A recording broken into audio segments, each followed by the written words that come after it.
दापोली तालुक्याला अवकाळी पावसाचा फटका। सविस्तर वृत्त। दापोली तालुक्यात आज 23 एप्रिल रोजी अवकाळी पावसाचा काही गावांना फटका बसला आहे। यामध्ये दमामे, पालगड परिसर आदी गावांमध्ये काही प्रमाणात पाऊस झाला तर काही ठिकाणी नुकसान झाल्याच्या घटना समोर आल्या आहेत। दापोली तालुक्यामध्ये काही गावांमध्ये थोड्या वेळेसाठी जोरदार वारा वाहिला, त्याचप्रमाणे काही प्रमाणात पाऊसही झाल्याचं वृत्त आहे।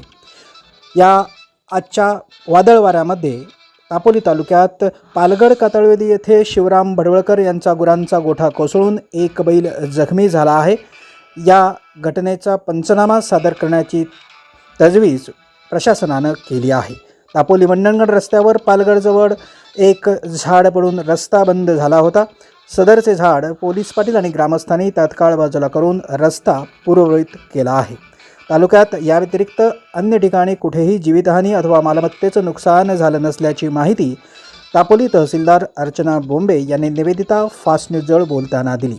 दापोली तालुक्यात अवकाळी पावसाचा फटका, गोठा कोसळून जनावर झाले जखमी।